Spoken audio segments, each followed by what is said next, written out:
আসসালামু আলাইকুম everyone, welcome back to my channel. তো বন্ধুরা সবাই কেমন আছেন? আশা করি ভালো আছেন। তো যে যেখান থেকে আমার ভিডিওটা দেখতেছেন সবাইকে আন্তরিক ধন্যবাদ জানিয়ে ভিডিওটা শুরু করলাম। তো প্রথমে দেখাচ্ছি যে এই পাশে দেখেন ঘাস কত বেশি হয়েছে। তো এইগুলি অনেক দিন যাবত হচ্ছে পরিষ্কার করব আসলে ওইভাবে পরিষ্কার করার সময় সুযোগ কোনোটাই আমার হচ্ছে না। সারাদিন মুরগির মানে ঘরের পিছনে আমার সময় চলে যায়। আমি যে গাছগুলি একদম দেখব বা পরিষ্কার করব বা আরও গাছ লাগাবো, ওই সময় সুযোগটা আমি পাচ্ছি না আসলে। তো যদিও এখানে একটা দেখতেছেন ঢেঁড়স গাছ হয়েছে, আর এই যে গাছগুলি এগুলো মানে একা একা এভাবেই হয়েছে, বিচি পড়ে, আমি কিছুই লাগাইনি। আর এই পাশে দেখেন অবস্থা কি। তো যদিও ভিডিওটা তার আগে করা ভিডিওগুলি একত্রে করে আজকে আপলোড দিলাম। আর এই যে দেখতে পাচ্ছেন যে যে ফুলের গাছটা এই পাশে অনেক বেশি আগাছা হয়ে আছে। তো এগুলি পরিষ্কার করতে অনেক টাইম লাগবে, বা যখন আসি একটু মুরগির ঘরে কাজ করে সারাক্ষণ তারপর চলে যায়। আসলে ব্যতিব্যস্ত এমন থাকে, আমি সারাদিন মুরগির ঘরে কাজ করে অনেক বেশি ক্লান্ত হয়ে যায়। আর যেভাবে রোদ উঠেছে বা রোদ পড়েছে, খুবই কষ্টের বিষয় যে এই রোদে কোনো কাজ করা সম্ভব হয় না, অনেক বেশি পুড়ে যায় রোদে, অনেক অসুস্থ হয়ে যায়, যার কারণে অনেক লেট হয়ে গিয়েছে কাজগুলি করতে। আর এই দেখেন করলা গাছ কোথায় এসেছে। আমি যেহেতু কিছুদিন আগে চারা নিয়ে আসছিলাম, তো দেখেন এটার ভিতর দিয়ে করলা গাছ কীভাবে মুরগির ঘরের ভিতরে প্রবেশ করে ফেলেছে। তো এইগুলি আমি যখন আজকে এসে দেখতেছি বা পরিষ্কার করার চিন্তা ভাবনা করতেছি, অর্থাৎ আজকে না, এটা যখন করতেছিলাম তখন, তো এই অবস্থা দেখতেছি। তো যাই হোক, দেখতেছেন এখানে ফুলগুলি আমি এগুলি পেরে ফেলবো, আর এই পাশগুলি সব পরিষ্কার করতেছি, এই যে ঘাসগুলি উঠাইতেছি। তো ফুলগুলি পেরে ফেলেছি আর ঘাসগুলি উঠানো শেষ, আগাছা পরিষ্কার করে ফেলেছি। তো এইগুলা হচ্ছে আমি সুন্দরভাবে ফুলগুলি পেরে রেখে দিয়েছি। আপনাদেরকে বললাম যে আমি চা করে খাবো, যখন চা করে খাবো অবশ্যই আপনাদেরকে ভিডিওটা দেখাবো ইনশাআল্লাহ। আর এইখানে দেখেন আগাছা, আর ওই যে দেখেন বরবটি গাছ, ওখানে অনেক বরবটি ধরে, বাট আমি এত উপর থেকে আমি পারতে আমার খুব কষ্ট হয়, যার কারণে এগুলো প্যাকে এখানে ব্রাস্ট হয়ে যায়, অর্থাৎ প্যাকে প্যাকে বেশি নিচে পরে আবারও নতুন করে চারা হয়, বিষয়টা এমন হয়ে গিয়েছে। আর এই পাশে দেখেন অনেক বেশি আগাছা। তো এইগুলি সব পরিষ্কার করবার, এটা হচ্ছে পুনর্নবা গাছ, কিভাবে হয়েছে আমি জানি না, আল্লাহর হুকুমে হয়েছে। আর এই যে গাছগুলি সবচেয়ে আশ্চর্যজনক বন্ধুরা, আমি যেহেতু এই পাশটাতে একেবারে আসি নাই, হঠাৎ করে এখন এসে দেখি যে বেগুন ধরেছে, অর্থাৎ আমার বেগুন গাছে বেগুন ধরেছে, মিষ্টি আলু গাছের গোড়াতে মিষ্টি আলু দেখা গিয়েছে। আর হচ্ছে আমি এগুলি দেখে আমি খুবই ভালো লাগতেছিল বা খুশি লাগতেছিল যে মাশাআল্লাহ, আমি তো বলতেই পারবো না, এত ছোট বেগুন গাছে এত তাড়াতাড়ি মানে ফলন চলে আসছে, তাও এত নোংরা অবস্থায় ছিল, পরিপাটি ছিল না। তো আলহামদুলিল্লাহ, ওই যে বলে না রিজিকের মালিক তো আল্লাহ, আল্লাহ তো সকল কিছুর মালিক, তো মানে আল্লাহ যখন যেটা দেয় তো দেয়, তো সেটা আর কি। আর এই পাশটাতে দেখেন, এটা হচ্ছে গতকালকের ভিডিও আর কি। তো এই পাশে দেখেন আমি যত গাছ ছিল এই দিকটাতে আপনাদেরকে দেখিয়েছি, ঘাস মানে আগাছা ছিল, সমস্তগুলি পরিষ্কার করে হচ্ছে এভাবে রেখেছি, যদিও আকাশের অবস্থা তেমন একটা ভালো ছিল না।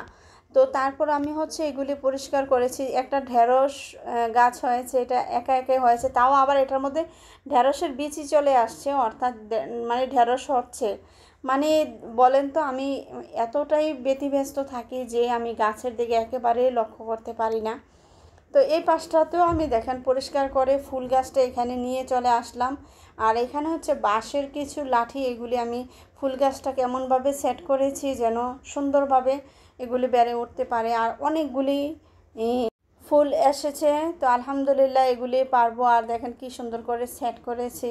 আর এই পাশটাতে যে গাছগুলি ছিল, তো এইগুলি হচ্ছে আমি অন্য পাশে নিয়ে লাগিয়েছি, আর এই দিকটাতে একেবারে ফাঁকা করেছি। এখানে থানকুনি গাছ আছে, আর যে পেঁপের চারা এনেছিলাম 2 পিস, সর্ষের চারা 2 পিস, আর করলার চারা 2 পিস, তার মধ্যে সর্ষের চারা একটা মারা গেছে আর পেঁপের চারা একটা মারা গেছে। তো এখন যেগুলি আছে এগুলিকে দেখি, যেহেতু বড় হয়ে গিয়েছে, জানি না করলা ওই পাশে লাগিয়েছি টিকে কিনা তাও জানি না।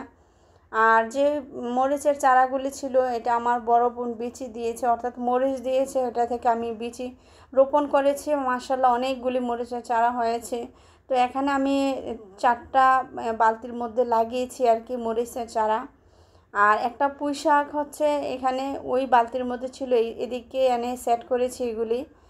আর এখানে মেট্রোস গাছ আছে, এগুলি এভাবে হয়েছে, এগুলি আমি লাগানো লাগে নাই। আর এই যে দেখেন বেগুন গাছটার মধ্যে একটা বেগুন ছিল, এটা মানে পচা ধরে ফেলেছে, অর্থাৎ এটা মরে যাচ্ছে কেন আমি জানি না। আর এদিক দিয়ে হচ্ছে আমি হলুদের যেই আছে হলুদ, কাঁচা হলুদ, এটা লাগিয়েছি। মাশাআল্লাহ গাছ উঠেছে আলহামদুলিল্লাহ।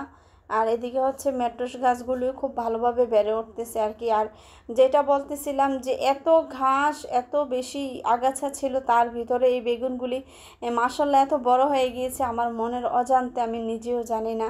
তো মাশাআল্লাহ আলহামদুলিল্লাহ আপনারা দেখতে পাচ্ছেন আমি বেগুনগুলি কাটতেছি।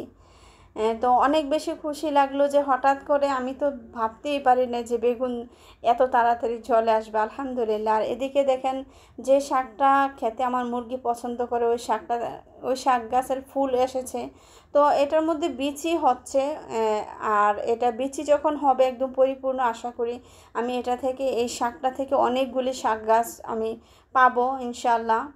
তো মানি প্ল্যান্টগুলা দেখেন এভাবে পড়েছিল, আমি এভাবে সেট করে দিলাম। আর করলা গাছ তার সাথে টবটার মধ্যে, পাশের টবটার মধ্যে লাগিয়ে দিলাম। তো এই টবে লাগানোর পরে হচ্ছে কি মনে হচ্ছে যে করলা গাছটা টিকবে কিনা আমি জানি না আসলে।